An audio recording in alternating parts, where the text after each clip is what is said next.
नमस्ते मेरे प्यारे दोस्तों, आप सभी का मेरे चैनल हिंदी विद दीप्ति मेहता में हार्दिक स्वागत एवं अभिनंदन। जैसा कि अपनी टेस्ट सीरीज़ चल रही थी रीड की, जिसमें पहली टेस्ट सीरीज़ में आप सब ने मुझे बहुत प्यार दिया, बहुत सम्मान दिया, इसके लिए आप सभी का तहे दिल से धन्यवाद। और जिन्होंने मुझे मोटिवेशन के रूप में कमेंट डाले, उनके मोटिवेशन के लिए बहुत बहुत आभार। आशा करती हूँ आगे भी आप सभी लोगों का प्यार और स्नेह इसी प्रकार मुझ पर बना रहे। तो आज अपन सेकेंड सीरीज शुरू करने जा रहे हैं, जिसके अंतर्गत आज आपको कुछ और नया मिलने वाला है। तो आप देखोगे, अपने आप को पता चल जाएगा कि इसमें नया मैंने क्या किया है। तो चलो अपन शुरुआत करते हैं आज के सबसे पहले प्रश्न का। अपने 20 प्रश्न हो चुके थे पहली सीरीज में, आज 21वें प्रश्न से अपन शुरू कर रहे हैं। तो अपना 21वां प्रश्न है, भाषा प्रयोगशाला को संचालन एवं कार्य प्रणाली के आधार पर कितने भागों में बांटा जा सकता है? 2 भागों में, 3 भागों में, 4 भागों में, 5 भागों में।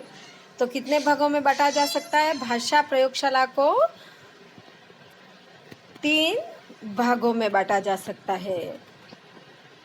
देखिए, अपन नीचे आज आपके लिए मैंने ये नया किया है कि जो भी आपका आंसर होगा उसकी नीचे आपको व्याख्या मिलेगी।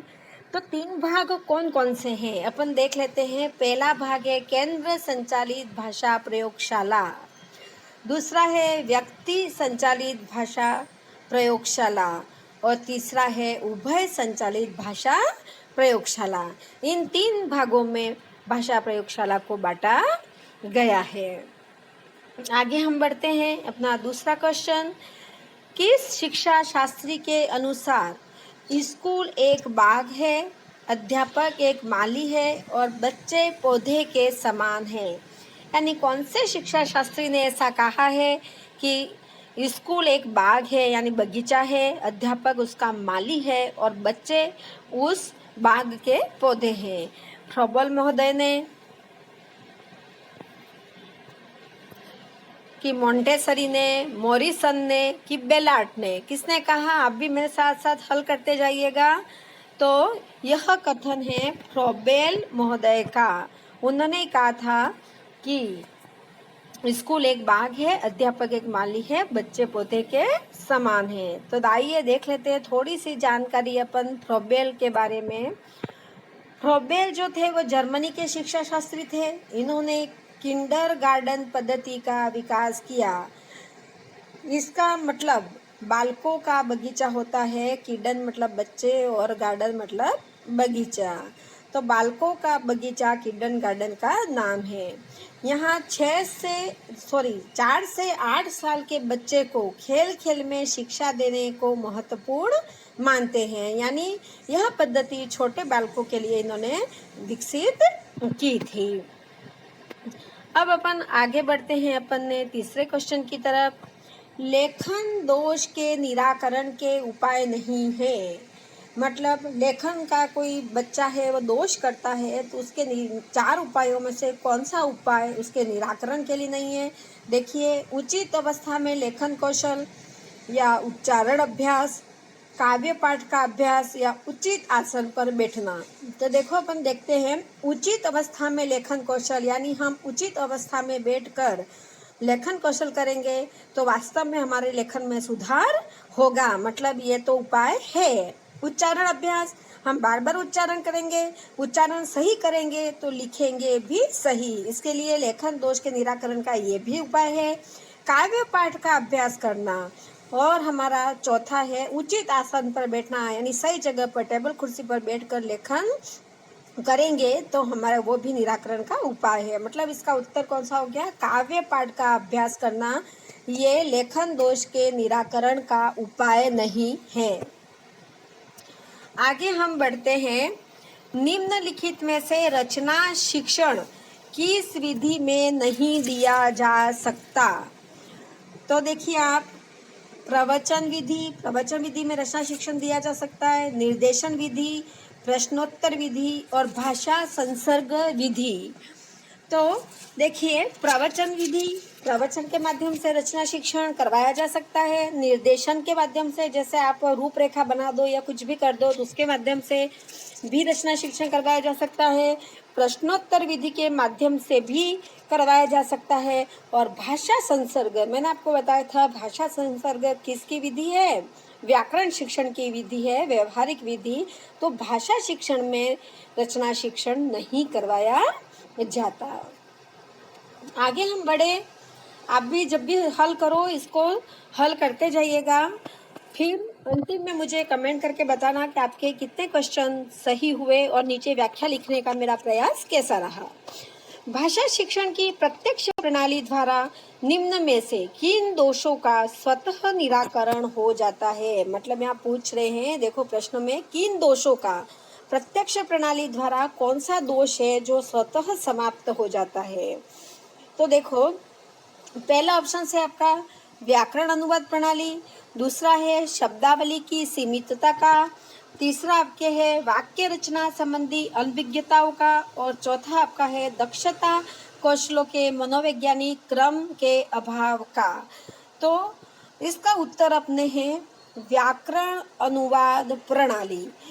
तो आइए मैं आपको बता देती हूँ कि व्याकरण अनुवाद प्रणाली क्या होती है, इसके द्वारा प्रत्यक्ष प्रणाली के दोष कैसे समाप्त होते हैं। तो मैं बताती हूँ व्याकरण अनुवाद प्रणाली और प्रत्यक्ष प्रणाली में कैसे क्या क्या होता है। तो देखिए, व्याख्या इसकी देख लेते हैं अपन।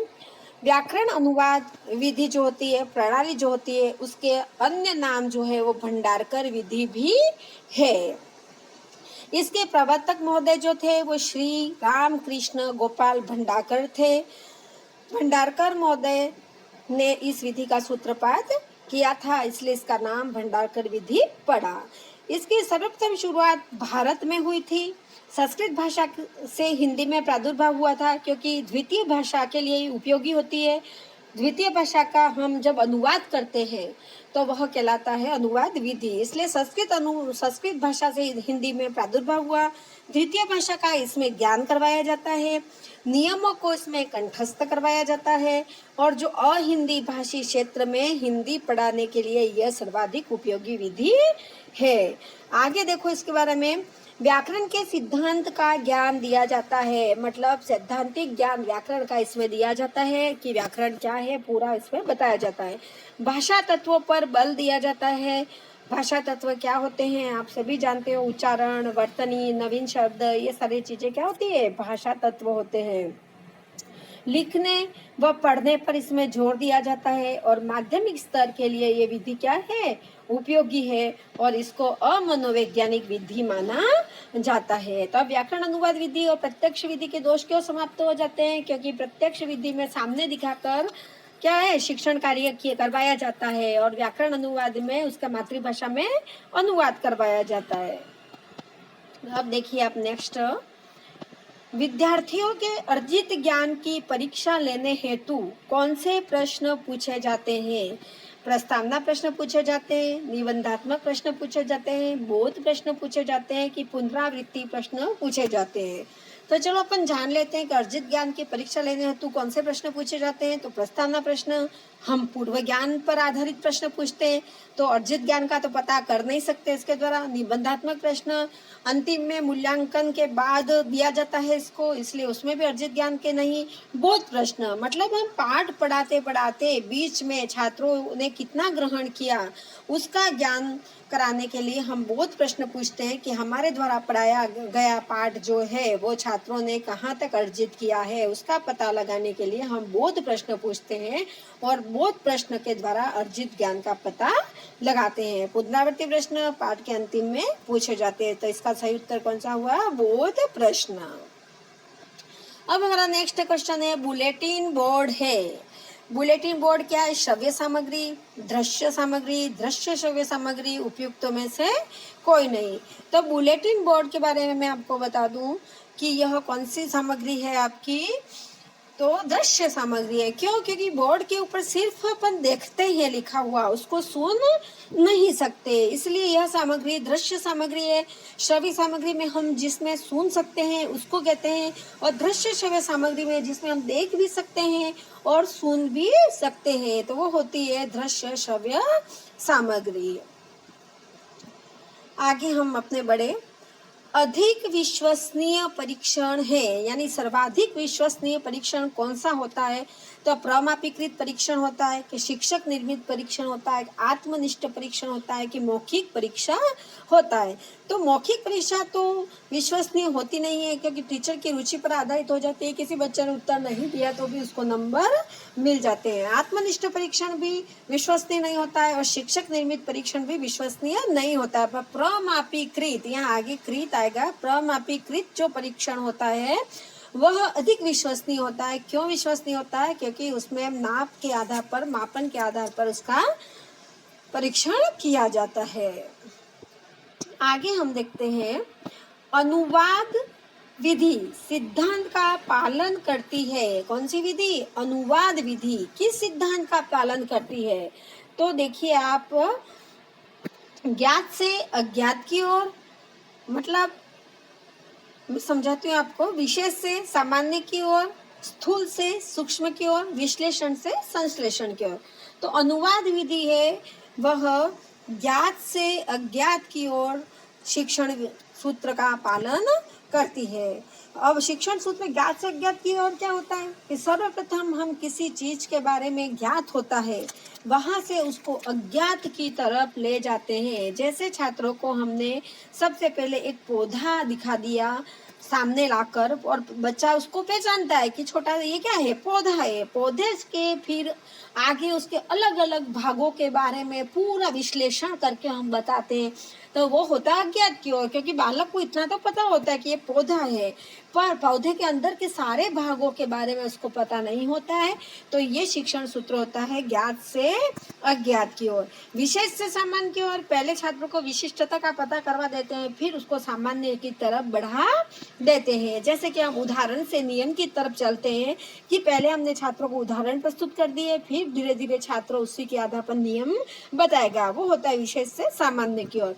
स्थूल से सूक्ष्म की ओर, बड़े से छोटे की ओर। जैसे अभी मैंने पौधे का उदाहरण दिया था, वही इसमें फिट होता है कि पहले हमने समग्र, जैसे एक पेड़ है, पेड़ गेस्टाल्टवाद क्या कहता है कि स्थूल पहले बड़ा दिखाओ, फिर उसको सूक्ष्म छोटा दिखाओ। तो गेस्टाल्टवाद जैसा ही है कि पहले तो पूरा पेड़ बता दिया, तो बड़ा से चीज बता दी, फिर उस सूक्ष्म सी अंदर की एक एक बारीक बारीक चीज बता दी।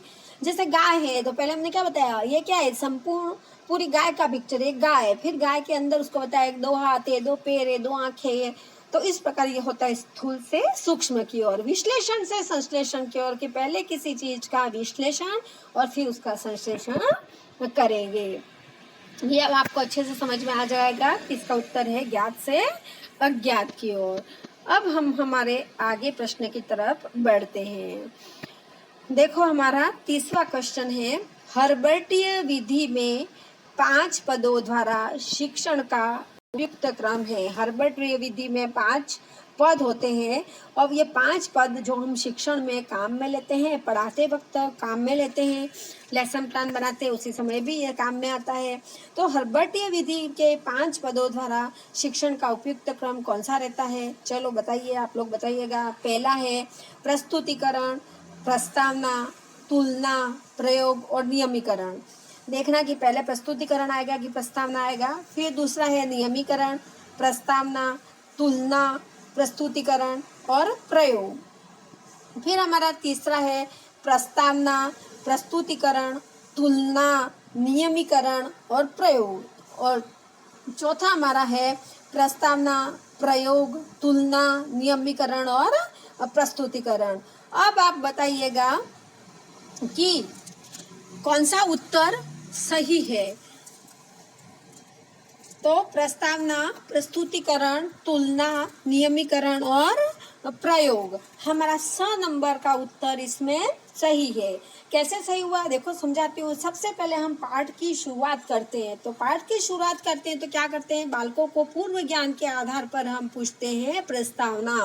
प्रस्तावना प्रश्न पूछने के बाद हम आगे बढ़ते हैं अपने प्रस्तुतिकरण, उद्देश्य कथन करने के बाद हम हमारे प्रस्तुतिकरण, अगर हिंदी पढ़ा रहे हैं तो आदर्श वाचन की तरफ बढ़ते हैं, प्रस्तुतिकरण पे बढ़ते हैं, और आगे अगर हम कोई भी अन्य सब्जेक्ट पढ़ाते हैं तो हम क्या करते हैं, हमें विकासात्मक प्रश्न की तरफ आगे बढ़ते हैं। तो ये हमारा होगा प्रस्तावना। प्रस्तावना के बाद प्रस्तुतिकरण मैंने बता दिया। उसके बाद तुलना करेंगे कि हमने जो पढ़ाया उसकी। उसके बाद उसके नियम स्पष्ट करेंगे कि नियमीकरण क्या होता है, कि कैसे बना, क्यों बना। जैसे हम व्याकरण शिक्षण में करते हैं कि हम प्रस्तुतिकरण करने के बाद नियमीकरण करते हैं, और अंतिम में हम प्रयोग करते हैं कि क्या बालकों को हमने पढ़ाया समझ में आया या नहीं आया। तो हम व्याकरण शिक्षण में आपने देखा होगा अंतिम अभ्यास कार्य के प्रश्न देते हैं, जिसके द्वारा हम पता करते हैं कि प्रयोग बालकों को समझ में आया या नहीं आया। तो हमारा उत्तर सही कौन सा होगा, पहले प्रस्तावना आएगा, फिर प्रस्तुतिकरण, फिर तुलना, फिर नियमीकरण और प्रयोग। हमारा स नंबर का उत्तर यहाँ पर सही है। तो आइए अब हम जान लेते हैं थोड़ा सा हर्बर्ट की पंचपदीय विधि के बारे में। देख लीजिए व्याख्या। इसके प्रवर्तक हर्बर्ट महोदय हैं, इसलिए इसका नाम पड़ा हर्बर्ट की पंचपदीय विधि। यह जर्मनी के निवासी थे। हर्बर्ट महोदय जो थे यह पाठ योजना से संबंधित है। आप सभी जानते हो पाठ योजना जब बनाते हैं तो इसी विधि के आधार पर हम पाठ योजना बनाते हैं, और विशेषकर व्याकरण की पाठ योजना तो इसी विधि से हम बनाते हैं। यह रूसो व प्रेस्ट्रोलॉजी की बाल केंद्रित अवधारणा को अपनाते हुए यह इस विधि का प्रतिपादन किया। यानी रूसो की और प्रेस्ट्रोलॉजी की बाल केंद्रित जो अवधारणा है, इस विधि को उन्होंने अपनाते हुए इस हर्बर्ट की पंचपदीय विधि का अनुवाद किया। और गणित, विज्ञान व भूगोल के लिए अत्यधिक उपयोगी विधि है, और यह इसको नीरस विधि माना जाता है। वैसे पढ़ाने के लिए यह विधि है। इसमें तर्क, स्मृति आदि की अवहेलना की जाती है, कि बालक की तर्क करने की शक्ति और स्मृति इसमें नहीं होती है, इससे बोध शक्ति का विकास होता है। इसमें इस विधि में बल दिया गया है कि बोध शक्ति पर विकास किया जाएगा। और इसके जो प्रथम 5 पद है वो तो आगमन विधि से लिए गए हैं, और अंतिम जो 5वां पद है वह निगमन विधि से संबंधित है। अब देखो अपन एक बार फिर देख लेते हैं कि आगे के 4 पद कौन से हैं जो आगमन विधि से, तो प्रस्तावना, प्रयोग, तुलना और ये प्रस्तावना, प्रस्तुतिकरण, तुलना और नियमीकरण, ये तो क्या है, आगमन विधि से लिया गया है, और जो प्रयोग है वह निगमन विधि से लिया गया है। चलो आपको अच्छे से समझ में आया होगा। अपन आगे बढ़ते हैं कि इस विधि में भाषा व्यवहार पुष्टि के लिए पखवाड़े तक कार्य गोष्ठी की जा सकती है। ऐसी कौन सी विधि है कि भाषा व्यवहार की पुष्टि के लिए एक पखवाड़े, एक सप्ताह तक कार्य गोष्ठी का आयोजन करवाया जाता है इसमें। तो देखो दल शिक्षण विधि है, कि दूरस्थ शिक्षण विधि है, कि समूह शिक्षण विधि है, कि उपयुक्त में से सभी विषयों में ये किया जाता है। तो आप देखिए इसका उत्तर है दूरस्थ विधि। दूरस्थ विधि से आप सभी परिचित होंगे। क्या है दूरस्थ विधि? ओपन शिक्षा, जिसको कहते हैं पत्राचार शिक्षा को दूरस्थ विधि कहते हैं। इसके बारे में थोड़ी सी जानकारी प्राप्त कर लेते हैं। व्याख्या। दूरस्थ विधि के अन्य नाम क्या है? गृह अध्ययन विधि। क्यों कहते हैं गृह अध्ययन विधि? क्योंकि इसमें हम घर बैठे पत्राचार के माध्यम से शिक्षा ग्रहण करते हैं और सिर्फ एग्जाम देने जाते हैं। अनौपचारिक विधि कहते हैं, बिल्कुल सही, क्योंकि हमारे कोई क्लासरूम नहीं होता, हम सामने बैठ के नहीं पढ़ते, हम घर पे बैठ के इसका अध्ययन करते हैं। मुक्त अध्ययन विधि, यानी पढ़ने के लिए हम स्वतंत्र होते हैं, इसलिए इसको मुक्त अध्ययन विधि कहते हैं। पत्राचार विधि, सही बात है, हवाई विधि और बहुमाध्यम विधि इसके अन्य नाम है। अब इसकी शुरुआत कहाँ से हुई थोड़ी सी अपन जान लेते हैं कि दूरस्थ शिक्षा की। तो भारत में हैदराबाद विश्वविद्यालय से इसकी शुरुआत हुई थी, और राजस्थान में इसकी शुरुआत 1887 में शुरू हुई। कहाँ पे है? अपने यहाँ पर कोटा। तो कोटा में हमारा दूरस्थ है, और इसका नाम अभी वर्तमान में क्या है? वर्धमान महावीर कोटा खुला विश्वविद्यालय। तो यह नाम कब पड़ा? तो यह नाम अगर कोई पूछे, स्टार्टिंग में 1987 से तो दूसरा नाम था, और 2002 में यह वर्धमान महावीर कोटा विश्वविद्यालय इसका नाम हो गया। ये सामान्य सा परिचय था आपके दूरस्थ शिक्षण विधि के बारे में। आशा करती हूँ आपको अच्छे से समझ में आया होगा। कौन सी विधि उदाहरण द्वारा प्रारंभिक व्यवहार का आधार और शिक्षण की प्राकृतिक विधि मानी जाती है? देखो नाम से स्पष्ट है, शिक्षण की प्राकृतिक विधि और प्रारंभिक व्यवहार का आधार कौन सी विधि है जो इन दोनों को पूरा करती है? तो हमारी प्रत्यक्ष विधि है कि साहचर्य विधि है कि प्रदर्शन विधि है कि समवाय विधि है? तो देखो इसका उत्तर आपका होगा प्रदर्शन विधि। क्यों? क्योंकि प्रदर्शन हम प्राकृतिक रूप से करते हैं। साहचर्य विधि, प्रत्यक्ष विधि और समवाय विधि, इन विधियों के बारे में भी जब भी आपके इसका कोई क्वेश्चन आएगा तो यह जब उत्तर में होगा मैं नीचे व्याख्या में पूरा इसको डिटेल से आपको समझाऊंगी। अब हम आगे बढ़ते हैं। भाषा संसर्ग विधि के संबंध में कौन सा कथन असत्य है? देखो भाषा संसर्ग विधि के संबंध में कौन सा कथन असत्य है? क्या पूछा है यहाँ पर? असत्य पूछा है। तो 3 कथन तो कोई यहाँ सत्य होंगे, एक कथन यहाँ पर असत्य होगा। तो आपको पहचानना है कि असत्य कथन कौन सा है। तो सबसे पहले भाषा संस्कृत विधि किसमें काम में ली जाती है? तो व्याकरण शिक्षण कराने में काम में ली जाती है। कल इसको अपन अच्छे से समझ चुके थे। तो देखो अब व्याकरण शिक्षण के आधार पर इसमें व्याकरण का व्यवहारिक ज्ञान दिया जाता है। व्याकरण को एक विषय के रूप में अलग से शिक्षण करवाना चाहिए। कि हमारा तीसरा ऑप्शन देखिए, व्याकरण शिक्षण के समय तार्किक क्रम के स्थान पर परिस्थिति का महत्व अधिक होता है और औपचारिक व्याकरण शिक्षण में आगमन विधि को प्राथमिकता देनी चाहिए। तो इसका उत्तर कौन सा सही है? तो इसका उत्तर हमारे ब सही है। अब ब क्यों सही है, असत्य क्यों है, बाकी सत्य क्यों है, देखो मैं बताती हूँ। तो भाषा संसर्ग विधि व्याकरण के लिए उपयोगी, आप सबको पता है। तो इसमें मैंने कल भी आपको बताया था, आज फिर बता देती हूँ कि व्याकरण का व्यवहारिक ज्ञान इसमें दिया जाता है, सैद्धांतिक ज्ञान इसमें नहीं दिया जाता है। इसलिए ये कथन आपका सत्य है, क्योंकि इसमें अलग से कोई व्याकरण नहीं पढ़ाई जाती है, अलग से कोई व्याकरण की किताब नहीं होती है, अलग से व्याकरण नहीं पढ़ाती है। सिर्फ इसको अन्य पुस्तकों के माध्यम से इसका ज्ञान दिया जाता है, उसको व्यवहारिक ज्ञान ही इसमें दिया जाता है। अब दूसरा सत्य क्यों बताती हूँ, व्याकरण को एक विषय के रूप में अलग से शिक्षण करवाना चाहिए। तो अपन व्याकरण को अलग से शिक्षण नहीं कराते, क्योंकि अपने को सैद्धांतिक ज्ञान इसमें नहीं दिया जाता है, इसमें सिर्फ व्यवहारिक ज्ञान दिया जाता है। इसलिए इसको अलग से व्याकरण इसमें नहीं पढ़ाई जाती है, इसलिए यह कथन असत्य है। तीसरा देखो आप, व्याकरण शिक्षण के समय तार्किक क्रम के स्थान पर परिस्थिति का महत्व अधिक होता है, क्योंकि इसमें तो अन्य भाषा की पुस्तकें पकड़ा दी जाती है और उसके आधार पर स्वयं सीखो व्याकरण, इसलिए तार्किक क्रम कुछ होता ही नहीं है, इसलिए यह भी सत्य है। और औपचारिक व्याकरण शिक्षण में आगमन विधि को प्राथमिकता देनी चाहिए, क्योंकि इसमें क्या होता है कि इस विधि के द्वारा व्याकरण शिक्षण पढ़ा दिया जाता है, पूरी व्याकरण पढ़ा दी जाती है, यानी व्यवहारिक ज्ञान प्रदान कर दिया जाता है। फिर भी बालकों को अच्छे से समझ में नहीं आता है तो वापिस आगमन विधि का सहारा लेना पड़ता है।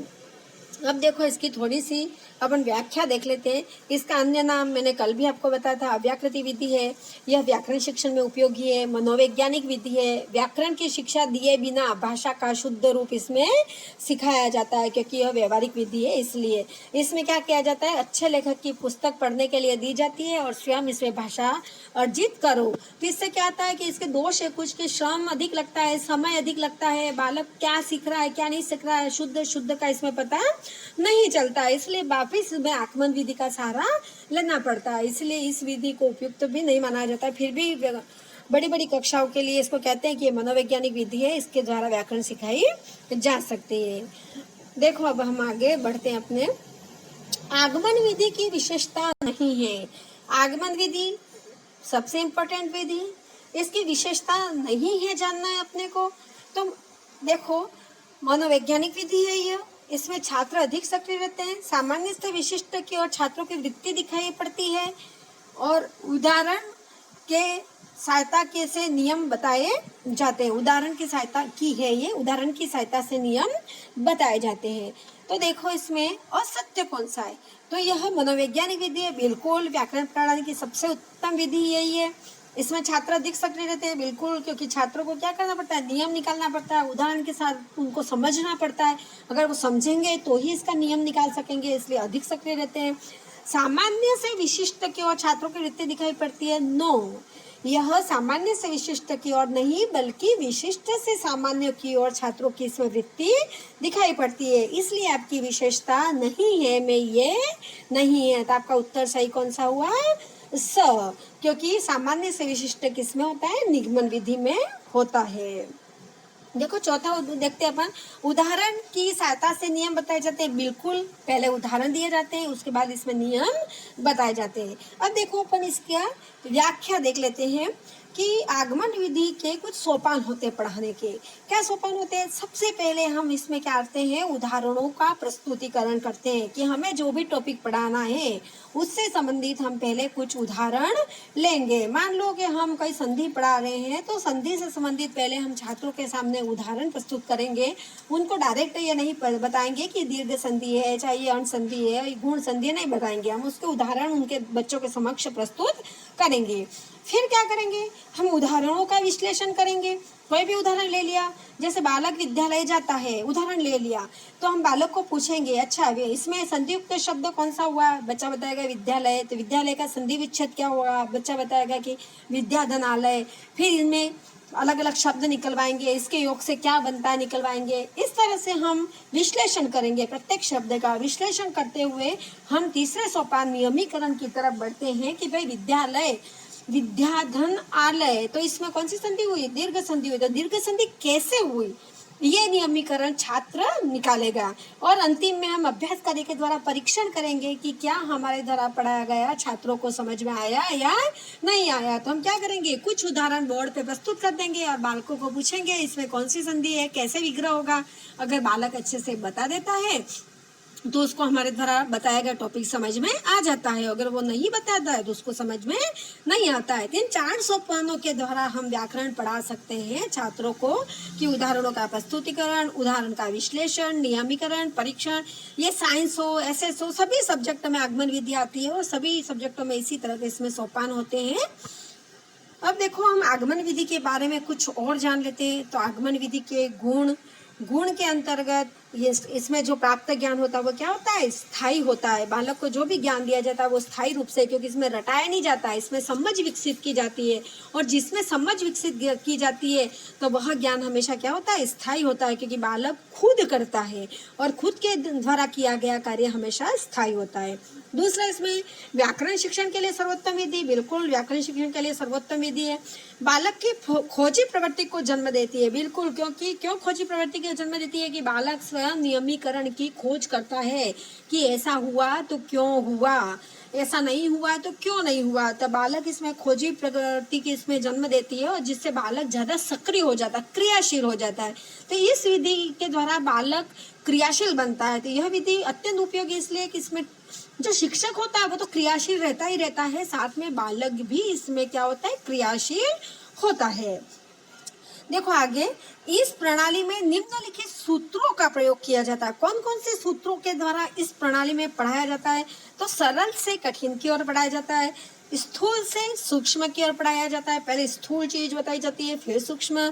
मूर्त से अमूर्त की तरफ बढ़ाया जाता है, ज्ञात से अज्ञात की ओर बढ़ाया जाता है और विशिष्ट से सामान्य की ओर बढ़ाया जाता है। अब इसमें क्या होता है, कभी भी एग्जाम में ये पूछ लें कि भाई स्थूल से सूक्ष्म की ओर कौन सी शिक्षण विधि के अंतर्गत पढ़ाया जाता है, या ज्ञात से अज्ञात की ओर, मूर्त, या ये 3-4 आपको नाम दे दे और एक दूसरा कोई बीच में दे दे और बता दे कि कौन से शिक्षण सूत्रों पे आगमन विधि कार्य नहीं करती है। तो इस प्रकार भी आपके ये क्वेश्चन बन सकता है।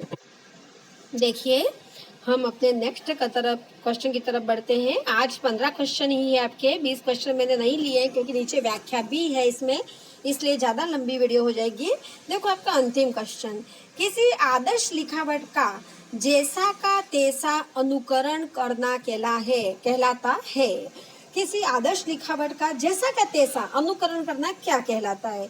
देखिए उत्तर में प्रतिलेख कहलाता है, श्रुतलेख कहलाता है, अनुलेख कहलाता है, उपयुक्त सभी कहलाता है। तो इसका उत्तर है अनुलेख। ये कंपटीशन एग्जाम में क्वेश्चन आ चुका है 2nd ग्रेड में। ये आदर्श लिखावट क्या होती है? जैसे कि मैंने ऊपर लिख दिया, छोटे बच्चों को पढ़ाने के लिए काम में आता है कि राम, मैंने लिख दिया आगे बालक।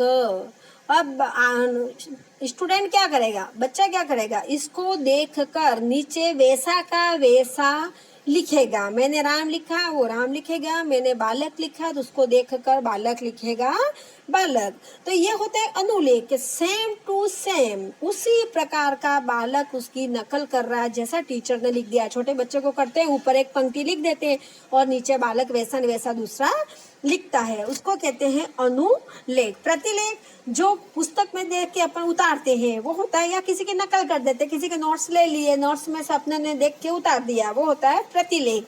शुटलेख जो हम सुन कर लिखते हैं, टीचर बोलता है और हम लिखते हैं। तो आशा करती हूँ कि आपको अच्छे से समझ में आया होगा। आज मैं आपके लिए 15 प्रश्न ही लेके आई थी, क्योंकि नीचे व्याख्या थी इसकी। आगे भी मैं ऐसे ही प्रयास करूँगी कि जो जो विधि उत्तर के रूप में आएगी उसकी आपको विस्तृत व्याख्या प्रोवाइड कराऊँ। ये आप अच्छे से समझ पाए होंगे। आपको मेरा ये प्रयास कैसा लगा नीचे कमेंट बॉक्स में ज़रूर बताइएगा। आपको समझ में आया या नहीं आया वो भी बताइएगा, और आप कितने क्वेश्चन सही करते हैं वो भी नीचे कमेंट बॉक्स में लिखिएगा। तो इसी आशा के साथ कि आपका प्रेम और स्नेह मुझ पर अधिक से अधिक रहे। जय हिंद, जय भारत।